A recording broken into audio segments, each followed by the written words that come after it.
Chapter 1. The Cat with Golden Eyes. It was 4 o'clock in the morning, and Patience couldn't sleep. Thump, thump, thump, thump, thump. What a terrible noise. The loud music went on and on and on. Her neighbour in the flat opposite was having an all-night party. Thump, thump, thump, thump, thump. Patience had gone to bed at 10 o'clock because she had to get up at 6. Today was really important. She had to show her boss her designs for the new beauty cream adverts. Patience got out of bed and went across the room to the window of her third-floor flat.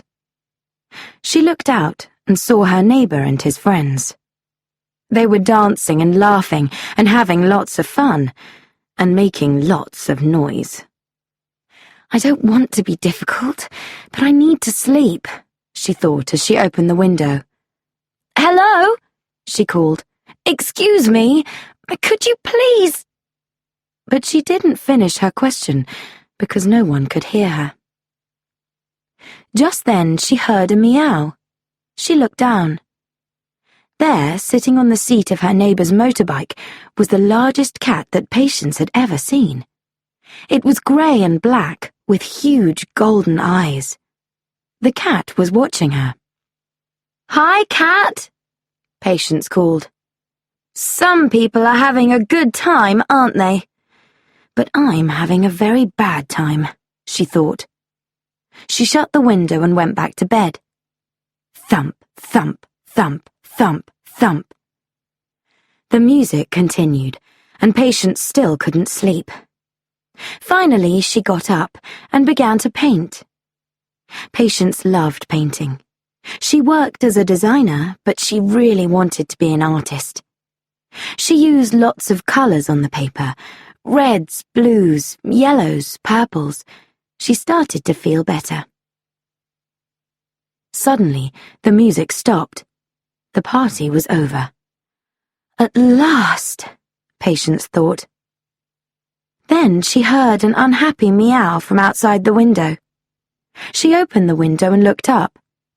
The cat with the huge golden eyes was on a windowsill above the window next door. It meowed again. It looked frightened. Hello again, cat, said Patience. Can't you get down? Poor thing, she thought. It's too scared to move. Come on, kitty, kitty, kitty. You can do it, she said. The cat meowed again and stayed where it was. Oh, okay, cat, Patience said. I'll come and get you. Wait a minute. 1, 2, 3. She climbed out of her window onto her windowsill. She looked down and suddenly felt very frightened. It was a long way down to the street below. She counted to 3 again and moved closer to the cat. Come on, kitty, she said, but the cat didn't move. There was a metal box on the wall near the cat. Patience put one foot on the box and then the other. It seemed safe. She reached for the cat. Don't do it, called a voice from the street below. Don't jump! Patience looked down and saw a tall, slim man with dark hair. The driver's door of his car was open behind him. It's going to be okay, the man continued. I'm a policeman. Maybe I can help you. Oh, no. He thinks I'm trying to jump out of the window, thought Patience. She tried not to laugh. A laugh was dangerous up here. She reached for the cat again, but it had disappeared. Suddenly, the metal box began to come loose. It started to fall away from the wall, and Patience almost fell. Help! She shouted. What's your flat number? Shouted the man. Patience held on to the windowsill. 23! She called. The man ran into the building and up the stairs. The metal box moved again. Oh, no! Thought Patience. I'm going to fall. Hurry, hurry. A moment later, the man crashed through the door into her flat. The metal box fell to the ground, and Patience started to fall. Suddenly, the man was at the open window. He caught her and pulled her back into the room. "I've got you! I've got you!" he shouted. He fell onto the floor next to Patience. "Oh, thank you," she said. She looked into his dark eyes and handsome face. "What am I doing?" she thought suddenly. She stood up quickly. "Are you okay?" the man asked as he stood up. "Fine," Patience said. Her face was going red. "Never better. And you?" "Is that all you can say, Patience?" she thought to herself. "This man's just saved your life." At that moment, the cat with the golden eyes came through the window and jumped onto the floor. "I went out there to rescue that cat," Patience told the man. He was amazed. "You went out there to rescue your cat? What a mad thing to do!" "No," Patience said. "I mean, yes, but it's not my cat." The man laughed. "So you went out there to rescue someone else's cat?" "Well, you came out to rescue me," said Patience. She smiled at him, and he smiled back. He had nice white teeth. He really was very handsome. Patience quickly looked at her watch. "Oh no! Is that the time?" she cried. "I'm going to be late. I've got to go." She ran to the table and picked up all her designs. She had worked really hard on them for the past 4 weeks. She couldn't be late for the meeting with her boss. "I've got an important meeting today," she explained as they left the flat. "Good luck," he said. "I hope it goes well." "Thank you," she said. She wanted to say more, but instead, she just stood there. "Go," he ordered. Patience smiled. She turned to go, but she dropped her handbag. She picked it up quickly and left. The policeman watched Patience as she went. Then he looked down and saw her purse lying on the ground. He picked it up and smiled. "Today is getting very interesting," he thought.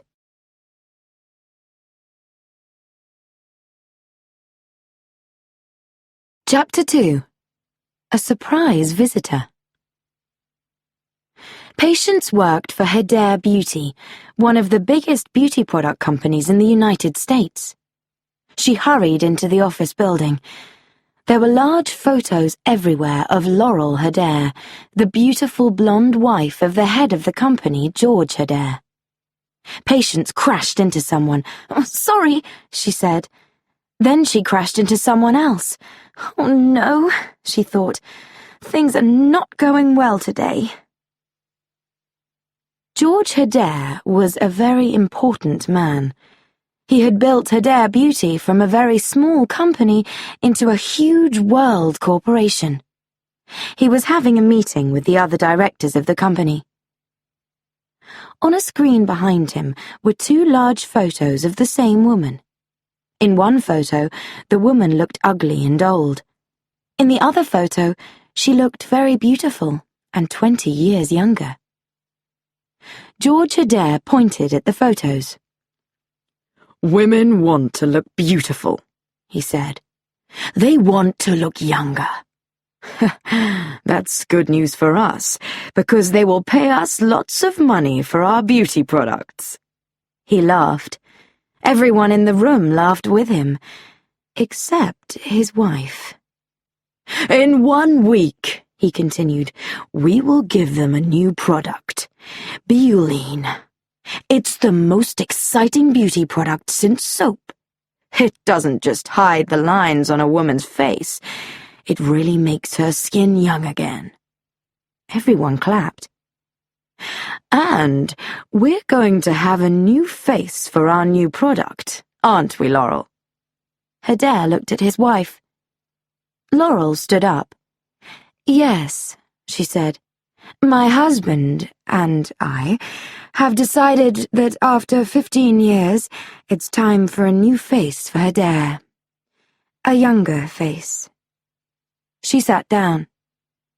The photo on the screen changed to a beautiful young woman with long, dark hair, dark skin, and beautiful eyes. "This is Drina," said Hader. "The future of Hader beauty."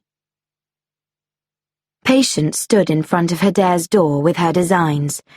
"Oh, I'm so nervous," she said to her friend Sally. "These are my first really important adverts. I want everything to be perfect." "Don't be nervous," said Sally.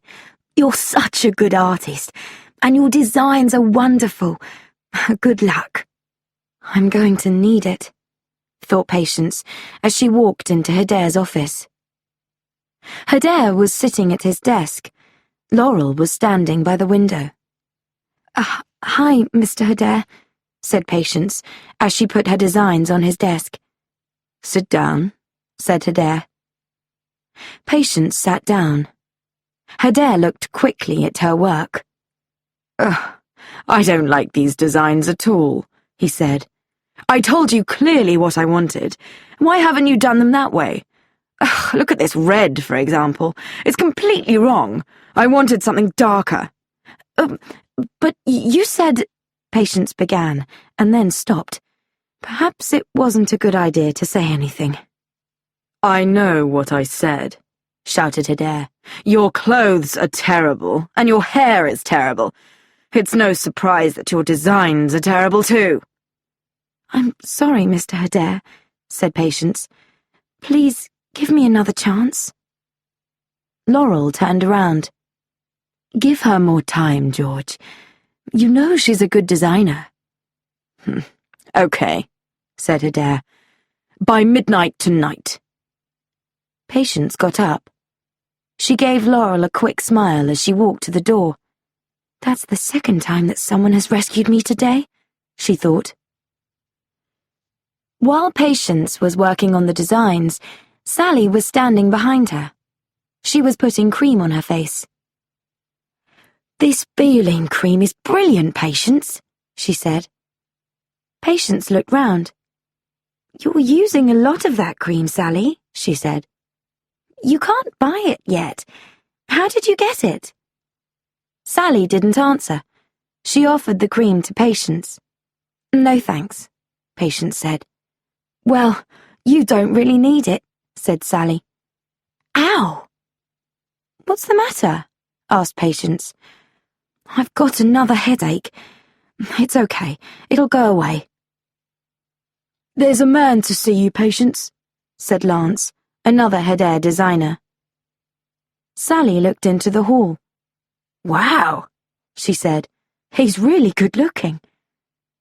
When Patience looked up, she got a surprise. It was the handsome policeman.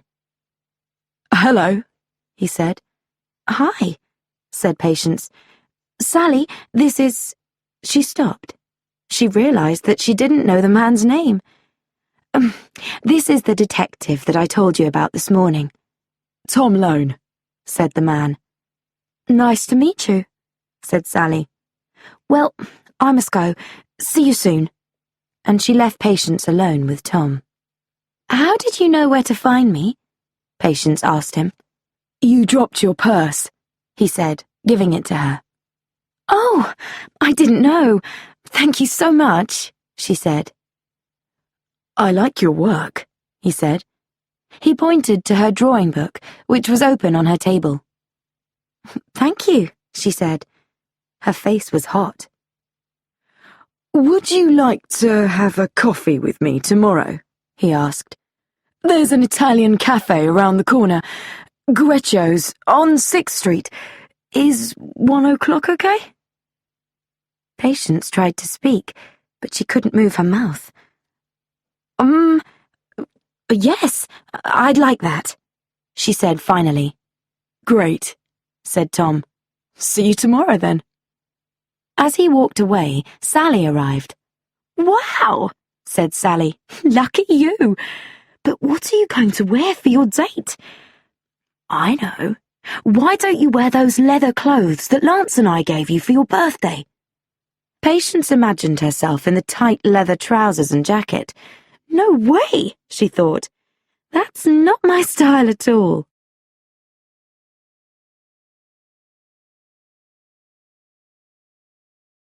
Chapter 3. Midnight. Patience worked hard on her designs all day. By the time she had finished, it was 11:30 at night, and everyone else in the office had gone home. There was no one to take her designs to George Adair at the factory. Patience decided to take them to him herself. She didn't have much time, so she took a taxi to the Adair beauty factory. She tried a door, but it was locked. She looked at her watch. Oh no, it's almost too late, she thought. She shouted as loudly as she could. Hello? Is anyone there? But there was no reply. Then she saw some lights at the back of the factory. She walked towards them and found another door. Luckily, it was open. Patience went in. She could hear people talking in a room not far away. She walked towards the room. I don't care if women get terrible headaches when they use Biolin, Dr. Slavicki was saying. I can live with that. And I don't care if women can't stop using Biolin. That will make me very rich. But I don't want to destroy women's faces. I won't do it. Patience looked into the room and saw a video screen. On the screen there was a woman's face. It was an old face, with lots of lines. Then, slowly, the face began to change. It became younger and younger. The lines disappeared. But the face continued to change. It became hard like a stone. The skin began to crack. Patience turned and ran. She crashed into a table.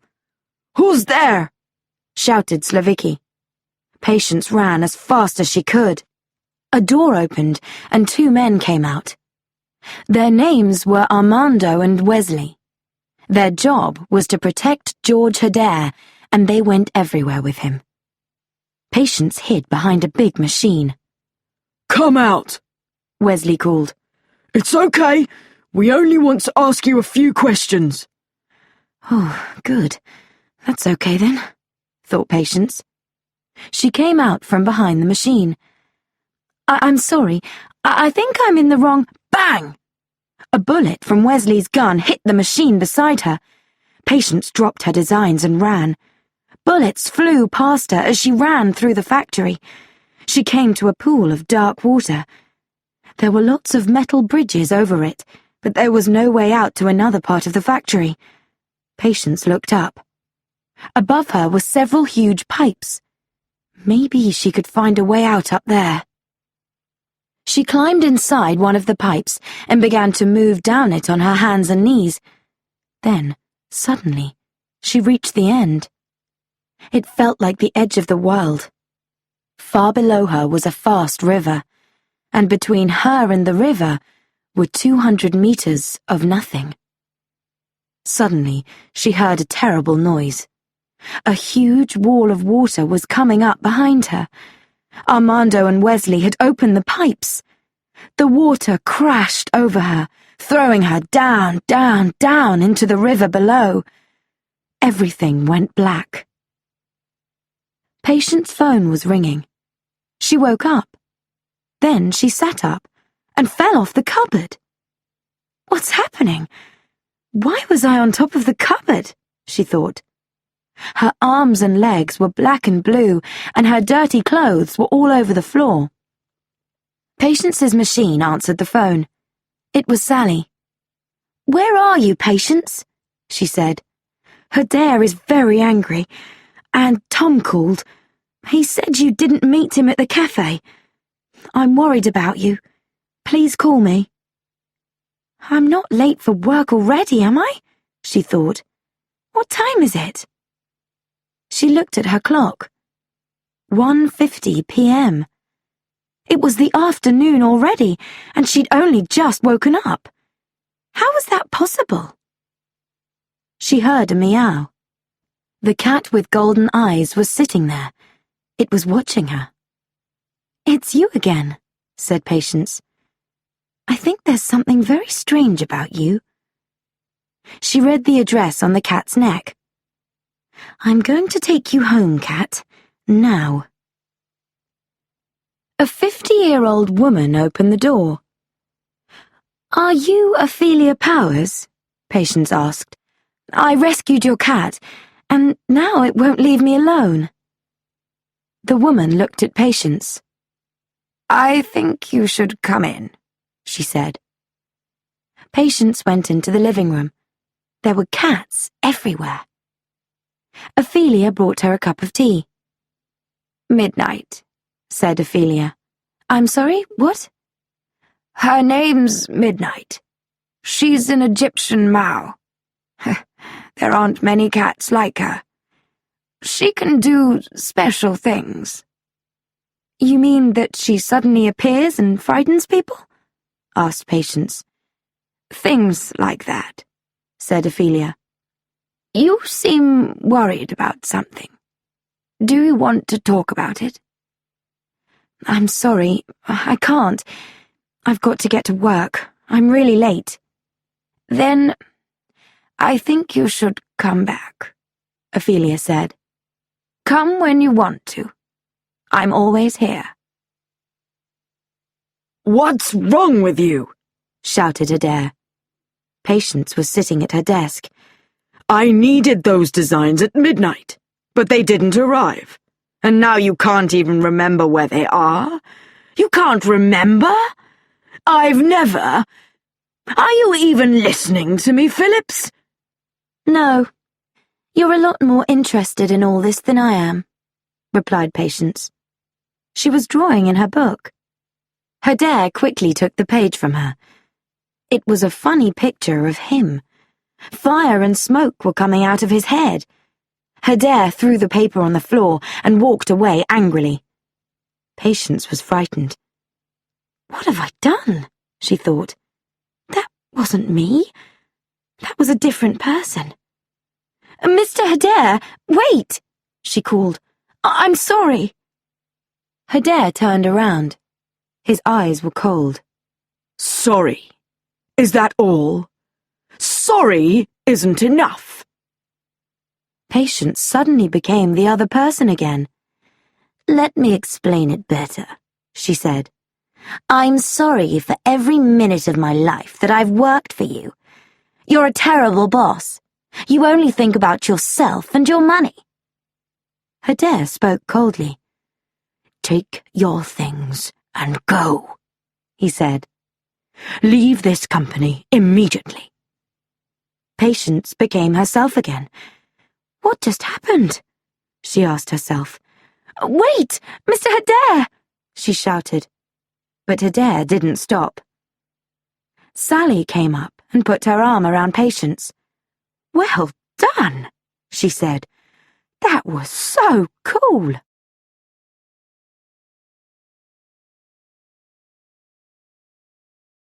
Chapter 4. The New Patience. Patience and Sally were walking away from the Adair building.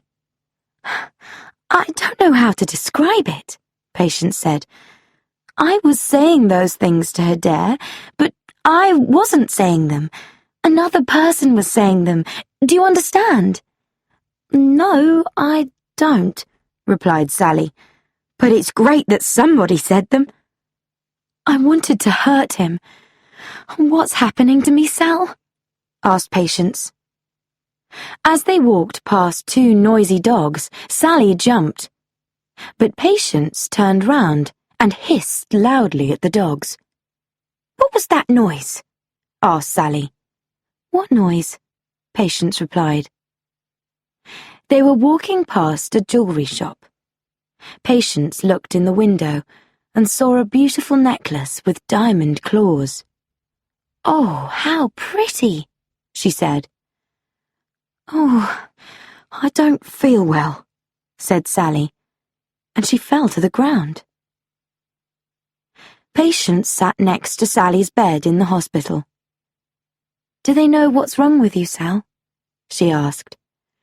"No, but they're doing lots of tests," said Sally. And there's some good news. My doctor is really attractive. What about your handsome policeman? Oh, I don't think I'm going to see him again. I'm terrible with boyfriends, said Patience. Then stop being terrible, said Sally. Go and see him. And go now. My good-looking doctor's coming. Tom Lone was talking to a group of 10-year-old children. He was teaching them about right and wrong, and telling them about his job as a policeman. It's wrong to take something if you don't pay for it, he said. But if you steal something, you're a bad person. Can I see your gun? Asked one of the kids. Can I touch it? Asked another. Are there bullets in it? Asked a third. Lone laughed and looked up. Patience was standing at the back of the room with 2 paper coffee cups in her hand. His heart jumped. Let's go and play basketball, he said. The kids shouted, Great! And ran out of the room. Patience walked up to Lone. Hi, she said. I called your police station. They said you'd be here. Oh, and you never got your coffee. Here it is. She gave him a cup. She had written the word sorry on it. Thanks, he said, laughing. I'm sorry I've been so strange. I've had a really bad day, she said. She thought about her day. She'd fallen off a cupboard, she'd lost her job, and she'd hissed at 2 dogs. At least most days weren't as bad as this. Well, my day has just got better, said Lone. I'm glad that you came. They went outside. One of the kids threw a ball towards them, and Patience caught it. She threw it back. Why don't you 2 play against each other? Someone said. Yeah, shouted the rest of the kids. Play against each other. Patience and Lone stood opposite each other. Patience got the ball first. Then Lone managed to steal it from her. He tried to get a goal but missed.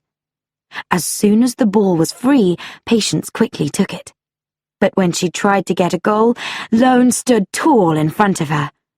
She jumped up high and hit him with her knee. He fell over, and she fell on top of him. They couldn't stop laughing. At that moment, one of the children shouted, Can we have our ball back, please? Thump, thump, thump, thump, thump. It was the middle of the night, and loud music was playing again. Patience's neighbour in the flat opposite was having another all-night party. Not again, Patience thought as she got out of bed. I've had enough. She walked over to the window and shouted, Please, turn the noise down over there. A moment later, her neighbour opened his window. Get a life, he shouted back. Then he turned the music up, much louder. Patience was really angry. She looked down at the ground below and saw her neighbour's motorbike. She hissed. Then she smiled. I'm going to be a bad person, she thought, and you'll have to take the bus. On top of the cupboard was a big box. Patience got the box, put it on her bed, and opened it. Inside were the black leather clothes that Sally and Lance had given her for her birthday. Tight trousers, boots, and a jacket. She put them on. Then she went into the bathroom. First, she cut her hair and coloured it red. Then she drew around her eyes in black pencil. Finally, she painted her lips bright red. Perfect. She went back to the window and jumped out onto the ground below. The motorbike was shining in the moonlight. Patience got onto the seat and rode off into the night. It's time to go jewelry shopping, she purred.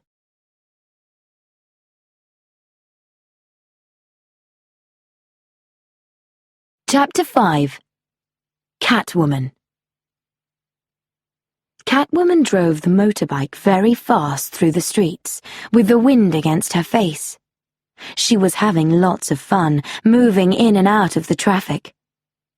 She stopped in front of the jewelry shop and got off the motorbike. Then she heard a crash of glass. Oh no! Someone's robbing the shop, she thought. They can't do that. That was my idea. She ran into the shop and saw two robbers. A fat robber was breaking some glass with his gun to reach some necklaces. A tall robber was trying to open a metal box. Catwoman blew in the tall man's ear. When he turned around, she had disappeared. There was a third robber upstairs. He was a short man, and he was putting diamonds into a black bag. Catwoman quickly put a black mask over her eyes and went up behind him. "You're not very good," she said. "Look behind you." The short robber turned around quickly, but she had disappeared. The fat robber had just opened a glass box. Inside was the necklace with diamond claws. He heard a noise and looked up. When he looked at the box again, the necklace had gone. Then he saw Catwoman. She was standing next to the tall robber, and she was wearing the necklace. "What are you doing?" he asked, taking his gun out of his pocket. "I'm having lots of fun," she said. "But you're stealing beautiful things. You're taking things that don't belong to you. You're bad people." All three men pointed their guns at her and began to shoot. But Catwoman was too quick for them. She jumped away from the bullets and kicked the tall robber in the head. Then she kicked the fat robber's legs, and he fell to the ground with a loud thump. The short robber jumped at her from behind, but she suddenly sat on the floor. The short robber flew over her head and crashed into a big glass box. Catwoman looked at the three robbers on the floor. "Well, that wasn't very difficult," she said. She quickly collected all the jewelry on the floor and ran. Patience woke up and looked around the room. There was jewelry everywhere. Where did all this jewelry come from? She thought. She looked down and saw that she was still wearing her black leather clothes. And then she remembered. "Oh no! I can't believe that I did this! It's wrong, wrong, wrong!"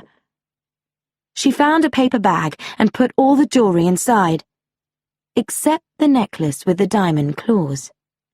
"I can't take that back," she thought. "It's so beautiful." Tom Lone was head detective on the jewelry shop case. He was talking to the jeweler now. The jeweler showed him a photo of the necklace with the diamond claws. "It's a very special necklace," he said. "It's from Egypt, and it's the only one like it." "So, what do you think about those three guys that we found here last night, Tom?" asked one of the other policemen. "Do you believe their story?" "What are we going to call her?" called another. "Cat girl? Robber cat?" "Come and look at this, Tom!" shouted a third policeman just outside the shop door. He was pointing at a white box with a paper bag on top of it. Lone opened the bag.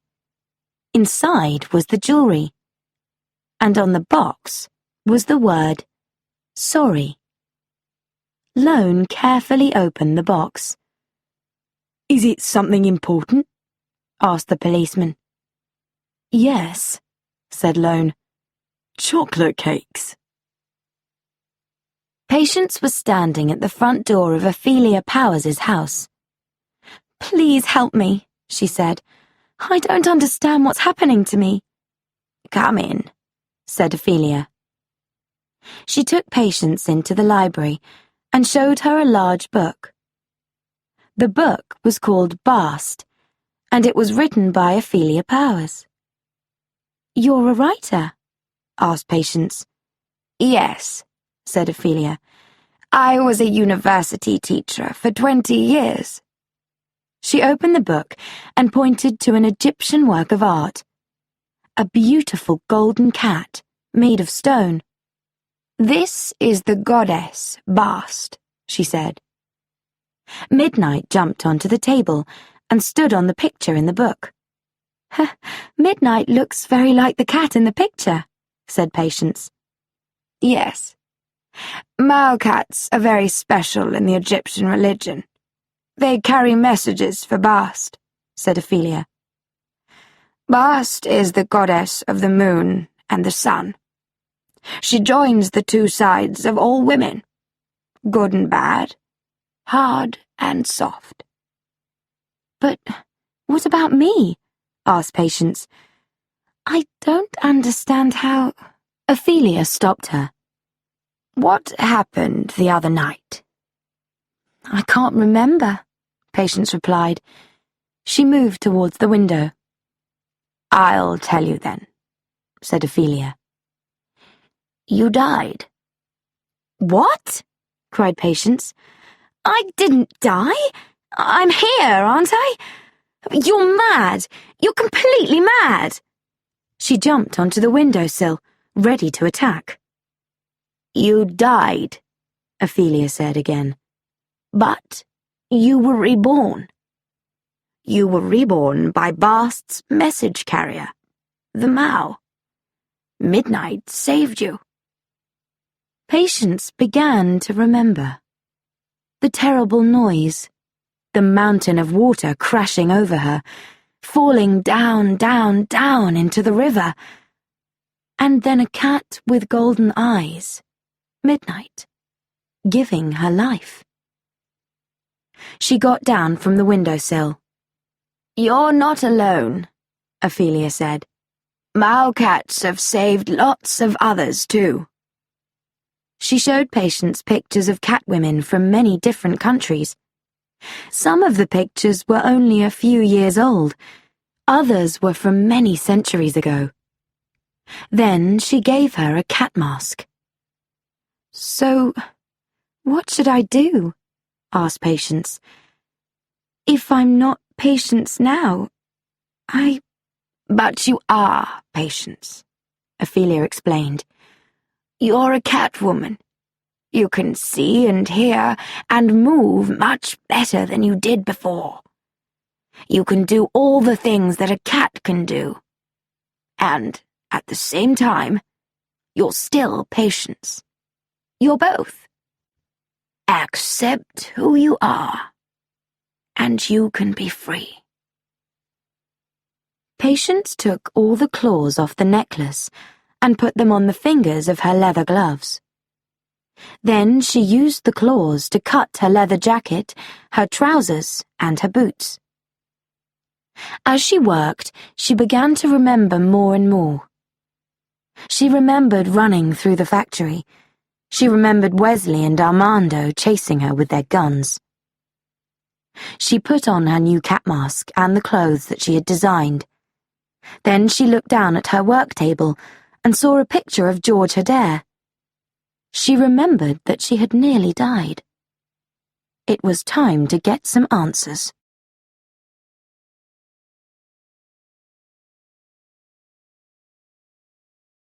Chapter 6.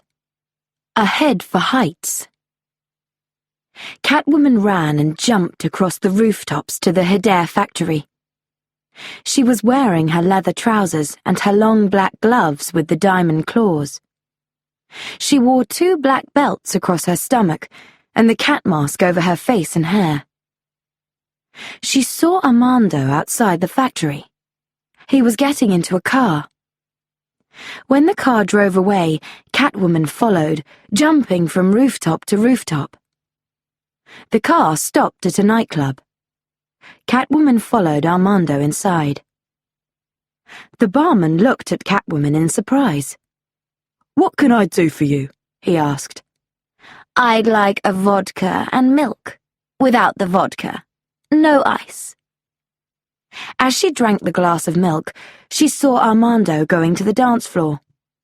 She finished her milk and followed him. Two dancers in black leather were dancing with a whip. Catwoman took the whip from them. "Excuse me," she said, as she began to dance, circling the whip around her. She moved towards Armando and cracked the whip close to his nose. Then she put it around his neck and pulled him to the back door. Armando flew through the door and fell on his back in the street outside.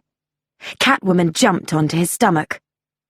Armando tried to get his gun, but Catwoman got it first and threw it away. "You don't know me, do you?" she said. "Well, I know you. You killed somebody a few nights ago. She was a good person. She was a friend of mine. Why did you do it?" Armando didn't answer. He was frightened. Catwoman brought her diamond claws close to his face and moved them dangerously. "I'm going to ask you one more time. Why did you kill that nice girl?" "They told me to do it," cried Armando. "They told me to open the pipes. She heard too much." "What did she hear?" asked Patience. "I don't know," Armando said. "Something about Bioline, perhaps. There's something wrong with Bioline." "Of course.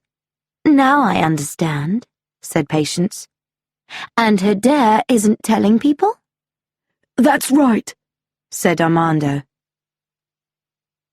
Catwoman got into the Hedare factory through a window in the roof.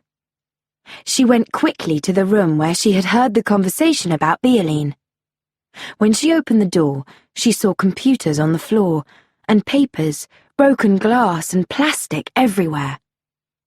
And a body. Dr. Slavicki was lying on the floor. Patience could see that he was dead. Someone had shot him. She heard the sound of police cars and looked behind her.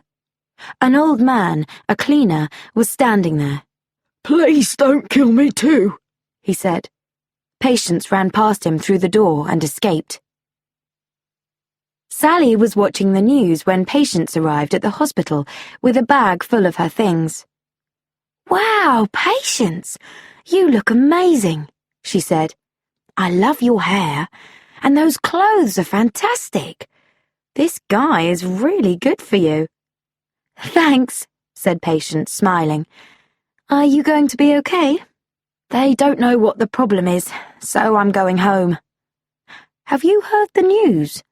A mad woman murdered Slavicki last night. She was dressed as a cat. Look."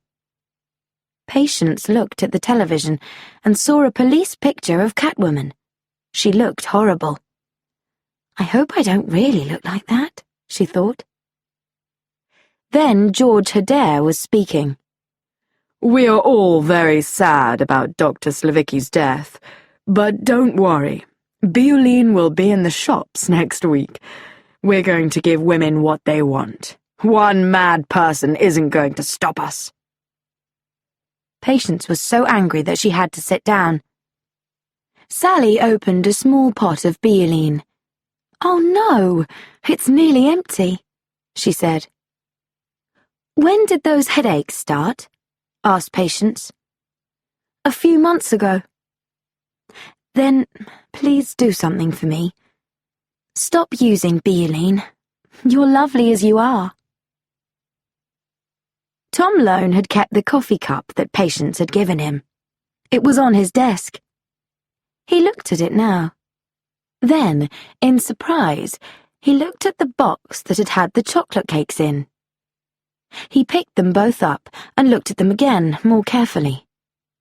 Then he took them to a detective who knew about handwriting.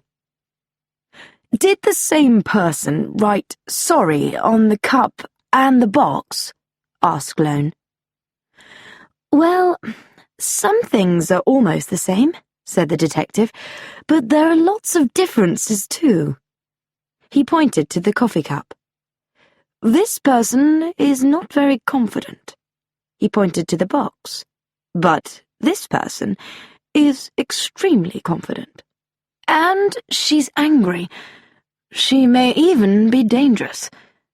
They're different people." I'm very happy about that, said Tom. It's going to be a great weekend. Tom and Patience climbed onto the big Ferris wheel at the funfair. The Ferris wheel went round, and they went up and up until they could see half the city. Then the Ferris wheel made a loud noise and stopped. I think we have a problem, said Lone. We could be up here for a long time. Patience moved closer to him in the seat. I don't think that's a problem, she said. Suddenly, the Ferris wheel jumped and the seats moved dangerously. People began to scream. Lone looked down. Black smoke was coming from the machine that turned the Ferris wheel. The machine was breaking. If it broke completely, the Ferris wheel would turn too fast and everyone would fall out. I'll be back in a minute, he shouted to Patience. He climbed out of their seat and down the wheel towards the machine. Patience heard someone crying. It was a small boy. He was in a seat on his own. As she watched, the Ferris wheel jumped again, and the boy almost fell out. He held the seat tightly with his hands, but his legs hung in the air. "Don't worry," Patience shouted. "I'm coming to get you." Like a cat, she jumped quickly towards the center of the Ferris wheel, and then out again towards the little boy's seat. At the same time, Lone reached the machine. It was going to break very soon. Quickly, he looked for something to stop it. Patience jumped 5 meters up to the boy's seat. She held the seat with one hand and the boy with the other. "It's okay, I've got you," she said. Lone found a long piece of metal. He took it and pushed it into the machine. The Ferris wheel made another terrible noise, then stopped moving. Suddenly, the seat moved, and Patience and the boy began to fall. Patience managed to hold another seat, and she caught the boy with her legs. The boy held her tightly as Patience looked for a way to the ground. "You're okay, Patience. I'm going to bring you down slowly." Patience looked down and saw Lone. He was turning the machine by hand. When they reached the ground, Lone took the boy from Patience and gave him to his mother. Then he turned to Patience. "I don't know how you did that," he said. "Well done." "You did a good job too," Patience replied, and she took him in her arms.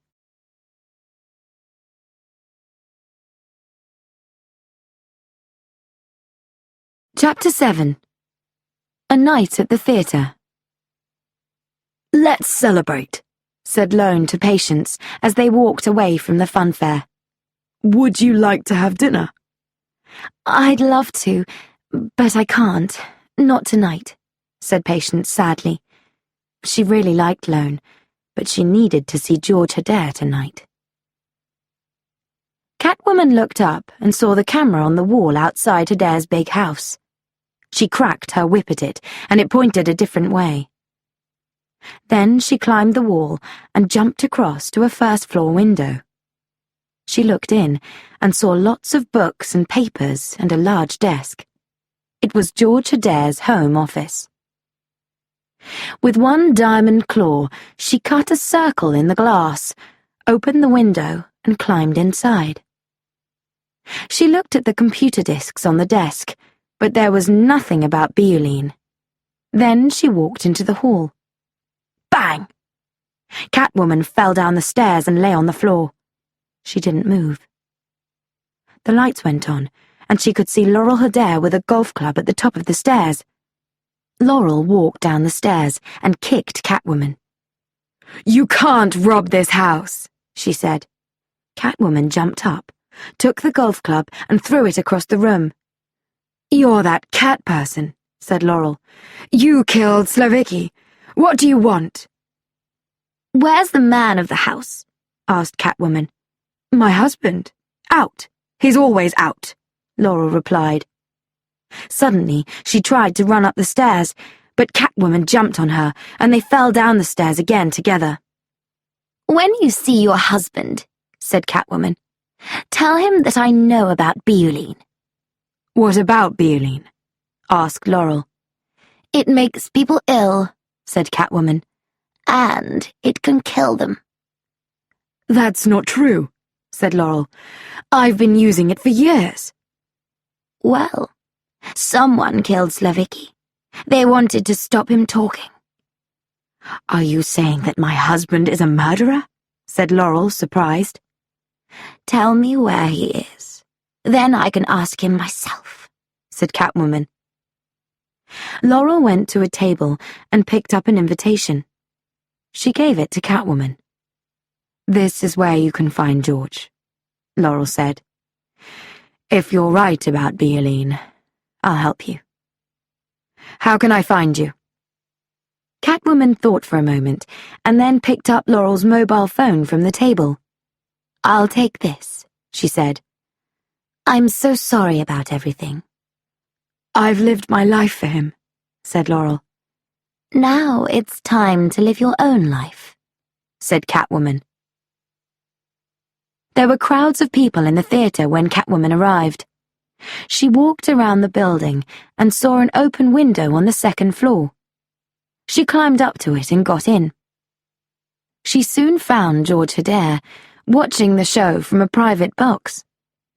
He was sitting next to Drina, the beautiful girl in the Bioline adverts. Suddenly, Drina stood up and left her seat. She looked angry. Catwoman smiled. Catwoman sat in Drina's seat. Hello, George, she said. Do you like my claws? She quickly cut him across the face. The music was very loud, so nobody could hear his scream. Catwoman pushed Hedare against a wall. Her diamond claws cut his skin. I know all about Bioline, she said. I know that it can kill people. Patience knew about Bioline too, so you killed her. What? Shouted Hedare. I didn't kill her. I told her to leave the company. Suddenly, the door opened and several policemen with guns ran in. Catwoman jumped out of the box towards the dancers in the show. Everybody clapped. They thought that she was one of the dancers. Then she jumped up towards the theatre lights. Suddenly, she heard a voice. Stop right there! It was Tom Lone, and he was pointing a gun at her. He climbed up towards her, but then he began to fall. Catwoman jumped to save him. She threw his gun away and then kissed his nose. You're under arrest, he said. But Catwoman escaped from him. Lone went after her and kicked her in the stomach. Then Catwoman saw a rope. She jumped onto it. The rope took her to the other side of the theatre. Lone tried to catch the rope, but he fell. Catwoman caught him and held him tightly, with her legs under his arms. But Lone pulled suddenly. The rope broke, and a moment later they were falling very quickly downwards. Luckily, Catwoman caught an electric line, and they were safe. They crashed onto the floor of the theatre. Catwoman looked up and saw lots of policemen all around them. They were all pointing guns at her. You're under arrest, said Lone for the second time. He reached for her mask, but Catwoman was too quick for him. She jumped towards the electric line and pointed it at the back of the theatre. Bang! All the lights went out. Nobody could see anything, except Catwoman. Cats can see in the dark. This is terrible! Really terrible! Hedare was shouting into the telephone in his office. Who is she? And how does she know everything? What can we do? It's okay, Georgie. Laurel was standing at the door. Don't be frightened. Don't be frightened, shouted Hedare. We're going to lose everything, and you tell me not to be frightened? No, George, said Laurel as she moved towards him. I'm telling you to be a man. For once in your life, be a man. Hedare hit Laurel across the face. Laurel didn't move, but Hedare screamed. His arm hurt badly. His wife's face was really hard, like a rock. "You stupid man," she said.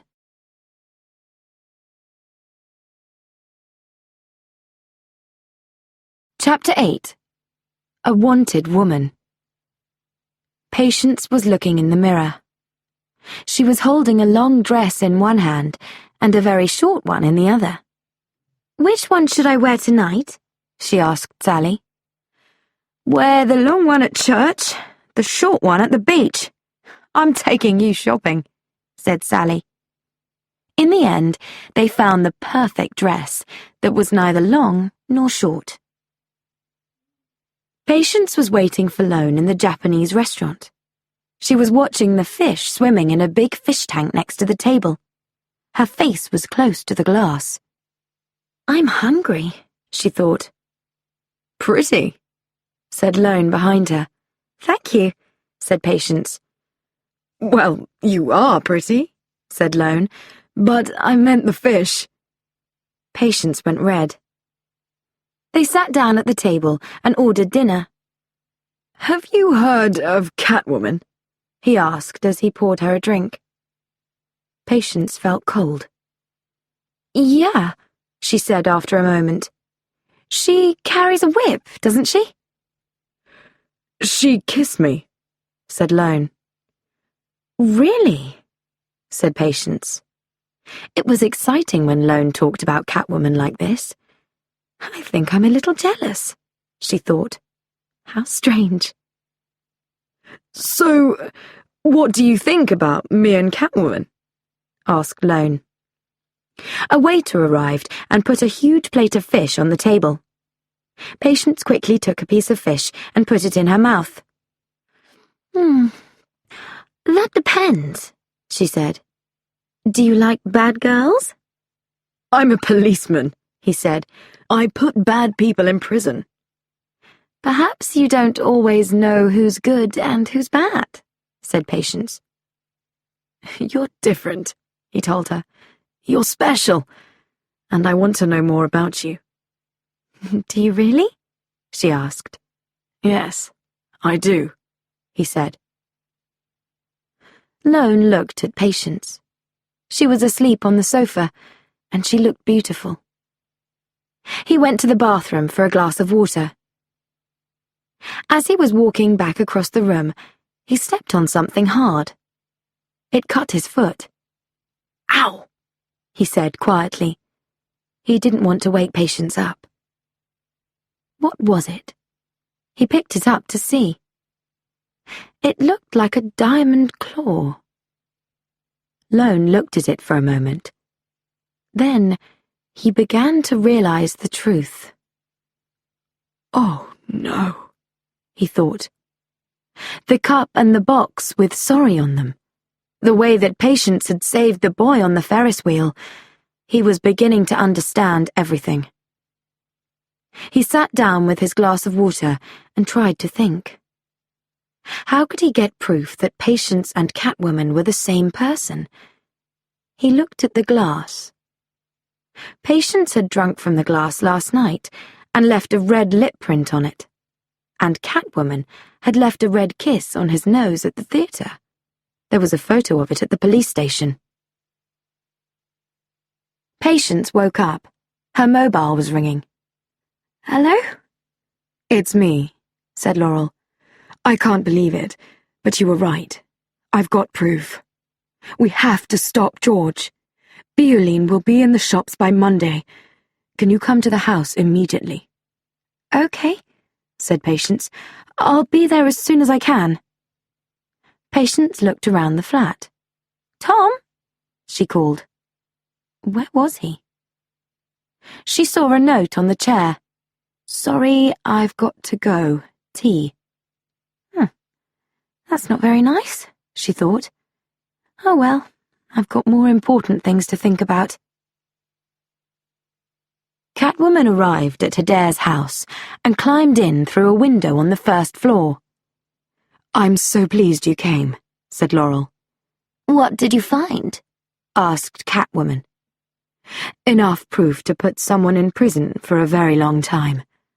Come and see." She turned and walked into her husband's office. Catwoman followed her. "I know it's difficult for you," she said, "but you're doing the right thing." "Yes," said Laurel. Then, almost to herself, she continued, "I did everything that they wanted. Her Dare Beauty was nothing before I did their adverts. But then, when I was 40, they didn't want me anymore. I was too old." They went into Hadare's office. "It's all there," said Laurel. "Behind the desk." Catwoman looked behind the desk and saw George Hadare's body on the floor. It was full of bullets, and there were claw cuts everywhere. "What do you think? The claw cuts were quite difficult, but I think they work," laughed Laurel. "You killed him," said Catwoman. "Yes, I did. Nobody's going to stop Bioline. Not Slavicki, not George, and not you." Laurel gave Catwoman something in a scarf. "Take this. And can I get you anything? Some nice fish? A glass of milk?" She laughed again. Catwoman looked inside the scarf. It was a gun.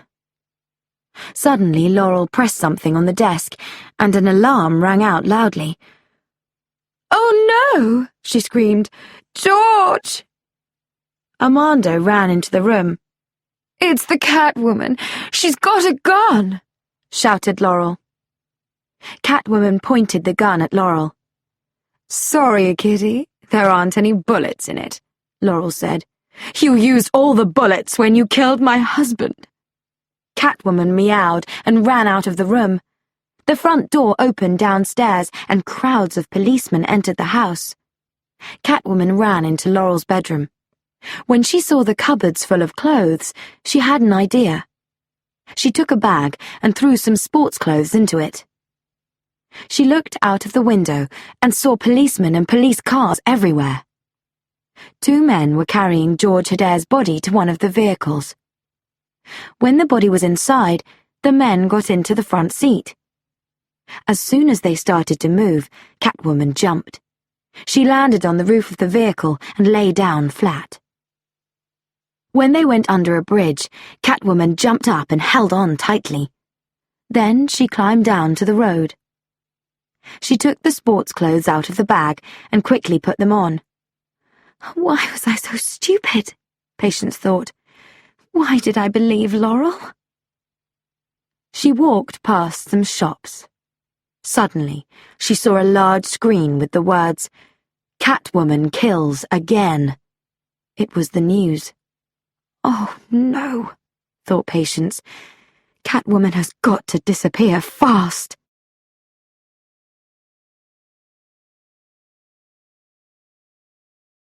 Chapter 9.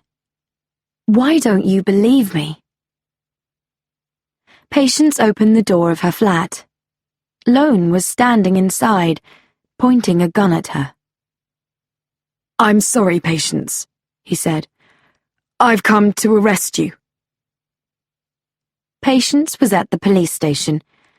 "I don't like this room," she thought. There were no windows, just a table and 2 chairs. How long had she been here now? It seemed like hours. Lone sat opposite her. "I've told you again and again," she said. "Slavicki had proof that Bioline was dangerous. Laurel killed him to keep him quiet. George discovered the truth, and she killed him too. Why don't you believe me?" "The gun was in your hand," said Lone. "The gun that had killed Hadare a few seconds before. The gun that killed Slavicki. You murdered them. Why should I believe anything different?" "Because you know me, and because sometimes things aren't as they seem. Do you remember the first time that you saw me?" "Yeah," said Lone. "What did you think?" "I thought you were rescuing a cat." "No, you didn't. You thought I wanted to kill myself, But you were wrong, and you're wrong now. Please believe me, Tom. I'm trying to believe you, Patience, he said.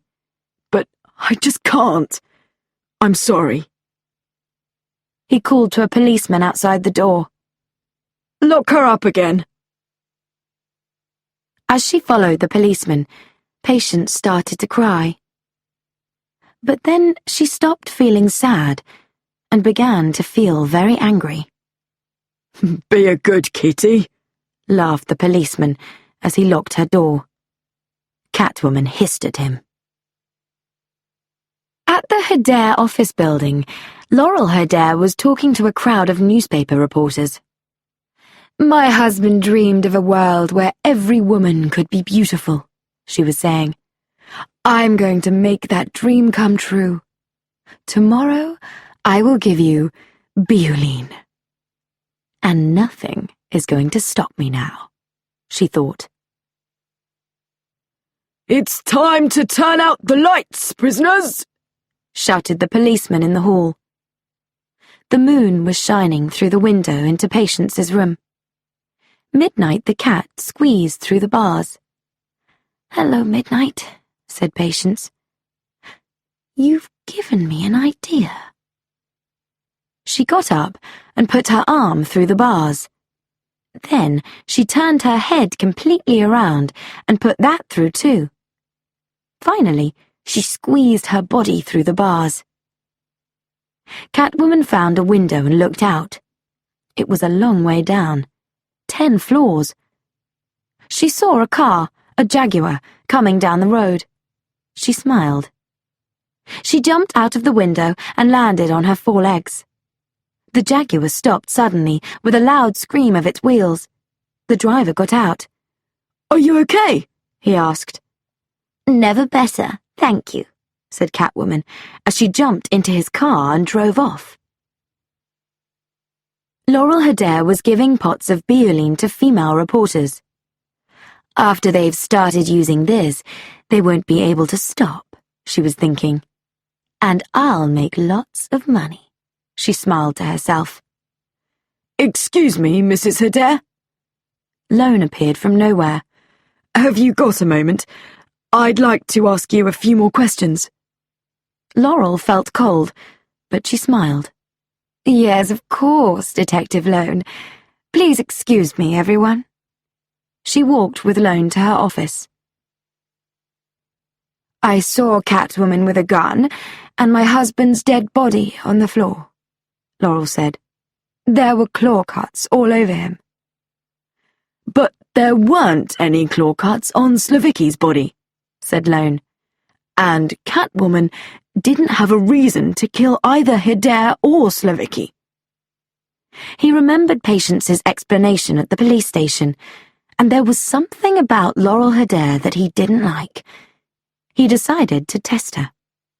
I know who really killed your husband, he said.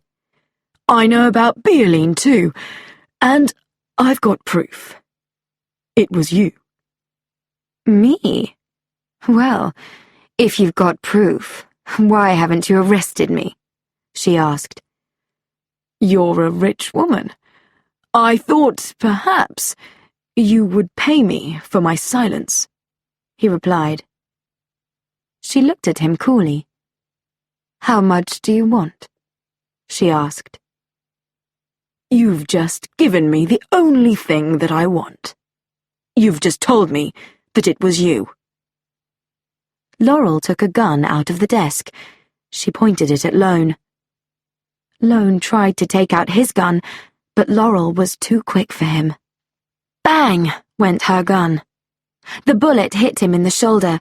He dropped his gun and fell against the wall. Don't be stupid, he shouted. You don't want to kill a policeman. Don't I? She said.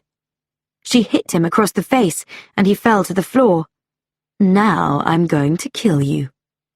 She pointed the gun at his head.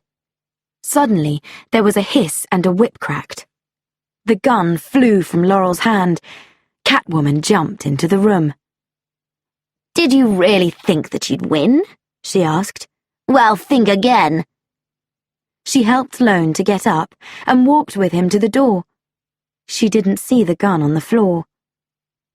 As soon as they had left, Laurel ran over to the desk and picked up the phone. "Come up here," she shouted. "Now!" It was time to kill Lone and Catwoman.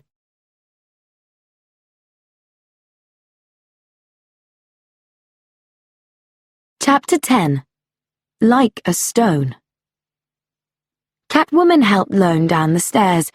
She knew they were in great danger. They had to escape fast. Armando ran up the stairs towards them with a gun. Bang! They turned back and went up again. They found a door and went through it.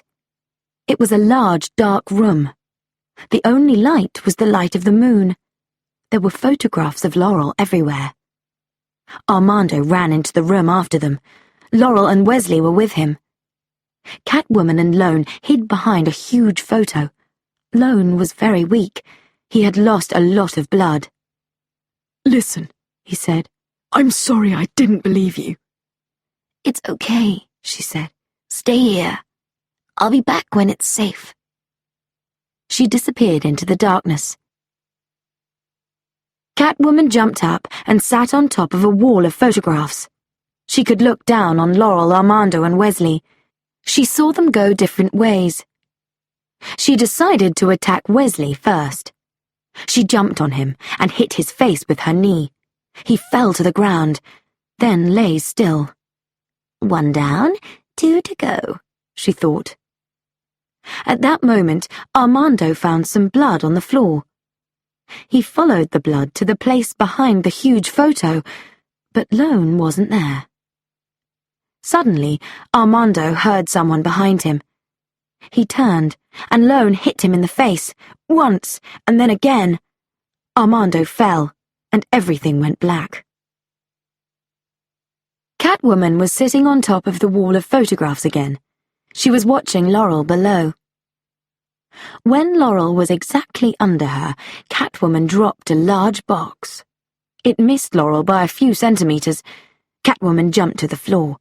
Laurel shot at her again and again, but Catwoman was too quick. Then, suddenly, Catwoman was on the floor, and Laurel was standing over her. She was pointing her gun at Catwoman's head. "Goodbye, Kitty," said Laurel with a smile. She tried to shoot, but nothing happened. There were no bullets. The gun was empty. She threw the gun away and jumped on Catwoman. Laurel hit Catwoman again and again, pushing her back towards a huge window. Catwoman tried to hurt Laurel, but she couldn't. Laurel's skin was as hard as stone. "You can't hurt me," said Laurel. "If a woman stops using Bioline, her skin falls off. But if she continues using it, her skin becomes perfect. I've been using Bioline for years. My skin is like a stone. I can't feel anything, but you can." Laurel hit Catwoman again. Catwoman fell, and a piece of metal cut her leg. She couldn't stand up. "Who are you, anyway?" Laurel asked. "A mad woman? A robber?" "I'm Patience Phillips," said Catwoman. "You killed me." "Patience Phillips? The designer?" Laurel laughed. "You're nobody." She kicked Catwoman. "You're nothing." Patience was suddenly frightened. "She's right," she thought. "I can only paint. I can't fight." Laurel took a metal pipe and brought it down hard on Catwoman's head. Blood ran down her face. "And now everyone will believe that you killed a policeman, too." "A policeman?" thought Catwoman. "Lone, the man that I love." She became very, very angry. At that moment, Laurel brought down the metal pipe against the window and it broke. Catwoman began to fall. It was 30 floors to the street below. "I can't let this happen," she thought. "No way! I can't let Laurel win." She suddenly became strong again and jumped into the air. She hung from a pipe high above Laurel. Then she jumped down. "Beauty isn't only about skin," she said. Then she gave a very loud meow and jumped on Laurel. Laurel escaped, but Catwoman cracked her whip and caught her again. She hit Laurel across the face and cut her skin with her claws. Laurel's skin began to break like a glass mirror. No! She screamed as she fell towards the window. Please help me! Don't let me fall! Catwoman caught her with her whip and started to pull her back into the room. Just then, Laurel saw herself in the glass of the window. No! She cried. My skin! She touched her face. I'm not beautiful now. There were some pieces of glass under the whip. They were cutting through it. Suddenly, it broke. Laurel! Catwoman screamed. She reached for Laurel, but it was too late. Laurel was falling back into the darkness, falling to her death.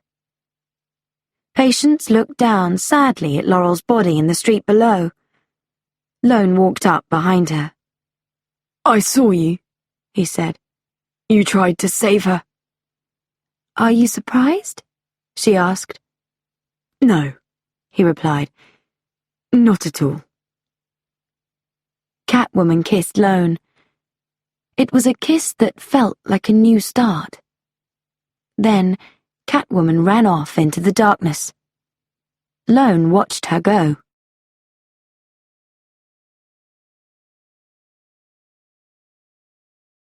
And finally, Patience walked through the building. She was very happy. On the walls were lots of pictures by new artists. She stopped and looked at one of the pictures. The artist's name was next to it. Patience Phillips. I discovered this artist a long time ago, said a male voice behind her, before she became famous. Patience turned around and saw Lone. She smiled. Well done, Patience, Lone continued. I'm really pleased for you. Thanks, she said. Your opinion means a lot to me. Do you think we can ever be happy together? He asked. I don't know, Tom, she replied. I'm just starting to understand who I am. I think I need to be on my own for the moment. Well, maybe you won't want to be alone forever. I can wait. He gave her a kiss. Be good, he said, and turned to go. Patience watched him as he walked away. Who knows, she thought. A woman came up to her. Your work is very special, she said. Your colors are wonderful. They're strong and dangerous. I think you have a great future ahead of you. Thank you, said Patience. I think I agree. She walked through the crowd with her head high. For the first time in my life, I believe in myself, she thought. Everything was perfect. In a corner, Ophelia watched her, smiling. Midnight sat next to Ophelia and purred.